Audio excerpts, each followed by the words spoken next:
dizer a você que nós estamos felizes e gratos, tá? Por você aceitar o nosso convite e por você vir nesta noite e compartilhar conosco um pouco da sua experiência, da sua história. Muito feliz, muito obrigado por estar conosco nesta noite. Eu que agradeço o convite, Jorge, é uma honra para mim poder estar fazendo essa live e poder ser a voz de tantas outras pessoas que, como eu, passaram pelo processo de adoção, né? É um processo bem doloroso. Você quer que eu já comece falando Sim, ou você... sim. Ah, então tá bom. O espaço é todo seu. Hoje nós queremos explorar muito você, queremos que você Ah, nos conte tudo, tá bom? tá bom. Bom, então, primeiramente, meu nome é Andréa Grativol, tenho 48 anos. Há 43 anos, sei que sou uma filha adotiva. Passei pelo processo da adoção, o processo adoção à brasileira, onde não houve nenhum contato com nenhuma entidade. Eu saí direto do hospital para os braços da minha mãe adotiva, né? Foi um processo muito difícil, Jorge, porque assim, quando nós somos desse mundo dos filhos adotivos, as pessoas, embora fale que não tem uma certa, sabe assim, aquelas coisas que falam assim, ah, não, é normal. Não, a gente enfrenta uns bocados ainda assim. Eu enfrentei muitas dores na alma, eu falo que eu me traumatizei demais, porque eu tinha uma mãe que era uma mãe que quis a adoção, né? Ela me adotou, me trouxeram para casa, mas ela tinha problemas psicológicos. Então, assim, eu não tive uma mãe, a biológica, e eu não tive a adotiva como deveria ser nos padrões que todas as crianças crescem ouvindo falar, ah, eu te amo, ai, filho, não sei o quê, e eu não tive isso.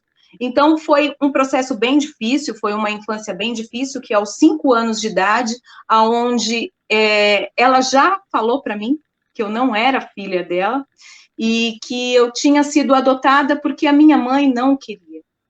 Então, assim, eu não tinha maturidade nenhuma, né, para poder entender o que era ser filho do coração. Então, assim, eu olhava para o coração e eu queria entender como é que um bebezinho poderia ter nascido ali, sendo que todos os meus amiguinhos, eu via a mamãe deles com a barriga, eu via eles falarem de amamentação, de mamar, né, no TT da mamãe, e eu não tinha passado por esse processo.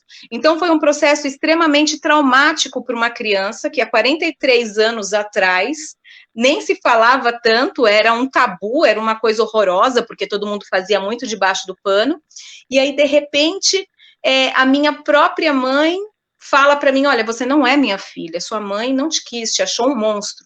Eu não tinha maturidade, eu só tinha 5 anos. Então, quando eu comecei a crescer com algumas fragilidades emocionais. Por quê? Porque eu tinha muito medo de perder a minha mãe adotiva também. Embora minha mãe adotiva fosse uma pessoa que ela tinha um gênio muito forte, né?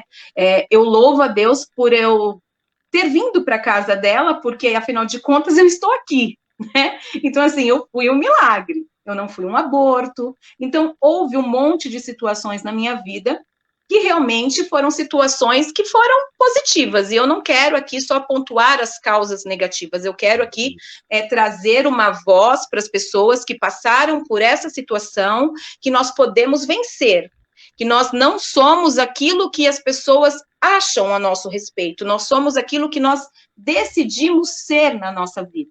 Então, assim, eu tive muitas negativas sobre a minha vida, como você não vai dar certo, você vai ser tão ruim quanto foi a sua mãe, você não nasceu para vencer. Então, assim, eu tinha milhares de situações para não me tornar quem eu sou hoje. Mas aquilo que eu ouvi lá no passado não determinava quem eu seria hoje. O que determinava o que eu seria hoje era eu passar pelos processos que a vida me trouxe e passando pelos processos e sendo lapidada através dos processos da vida. Então, quando eu comecei a ter uma maturidade maior, né, eu tinha muita vergonha, sabe, Jorge? Eu tinha vergonha dos vizinhos, porque eu achava que os vizinhos não sabiam que eu era adotiva. Oh, meu Deus! Eu era totalmente diferente da minha mãe adotiva. Minha mãe adotiva era bem morena, eu sou muito branca. Então, assim, eu não tinha nada a ver com ela. Claro que as pessoas sabiam. Eu é que evitava de aceitar que eu não era a filha biológica deles. Eu tive um pai maravilhoso, um homem extraordinário, o qual eu devo quem eu sou hoje.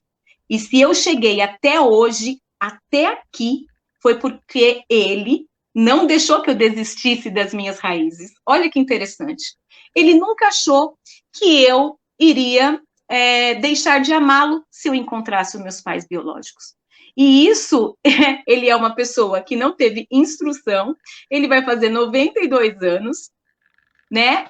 E ele nunca imaginou que eu pudesse abandoná-lo se eu encontrasse os meus pais verdadeiros, porque ele também não sabia da minha história antes de chegar para a casa dele, e isso era uma coisa que também o incomodava, e ele queria também saber.